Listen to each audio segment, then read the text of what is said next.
Right, guys, a quick update on Brexit here, or should I say, Remoaning Tosspots claiming on Twitter that Brexit has cost Sunderland 7,000 jobs. Because yesterday they were running around claiming Nissan now plans to close its plant up there, which obviously is just nonsense. But had it been true, of course, it would not have been Brexit that caused it. It would have been Boris Johnson's green agenda that will outlaw petrol cars in just over 9 years. As we all know, Boris Johnson's axe wound has single-handedly destroyed the car industry, forcing electric cars on us all, and of course the manufacturers. Unfortunately for the Remoaners though, Nissan is not going anywhere, and actually plans to build a new model of their cars there, as they stated earlier this year, showing they must be on board at least with Boris Johnson's green agenda for now, likely because they will get lots of sweet taxpayer subsidies. But thanks to the fake news on Twitter that CNN would have been proud of, Nissan had to come out and rubbish this latest attempt at Project Fear from deluded spunk trumpets and shitweasels alike on Twitter. I expect lots of them have deleted their tweets about the Sunderland plant since the news broke that they had fell for wishful thinking once again. A bit like when they voted to remain in the EU and were sure the rest of the UK would vote the same way.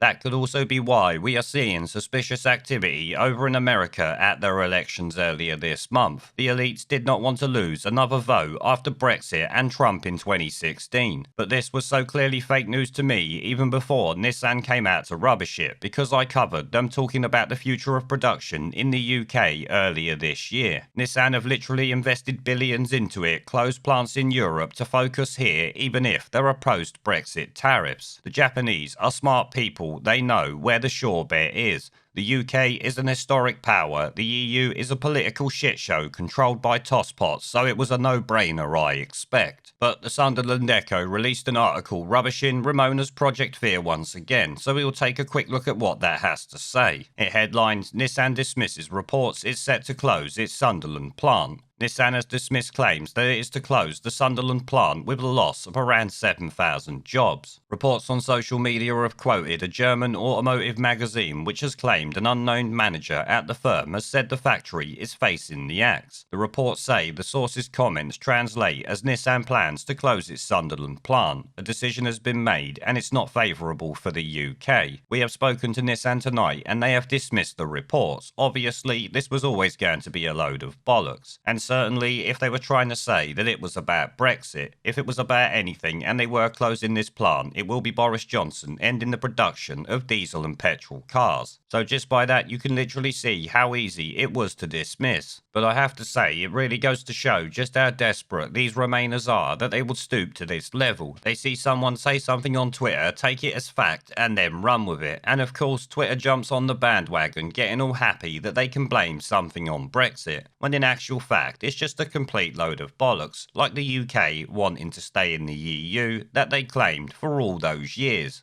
I would give them Shitweasel of the Week, but let's be honest, there's about 100,000 different candidates for it at the moment. I'm stuck for choice. These idiots, while they are complete and utter fucking idiots, don't deserve it this week, I'm sorry. I will be making one very soon though. There is a pattern consistent throughout history of oppressed people turning on the oppressors, slaves against their owners, the peasantry against the feudal barons, colonies, Mr. Verhofstadt, against their empires, and that is why Britain is leaving. And it doesn't matter which language you use, we are going, and we are glad to be going. We're off.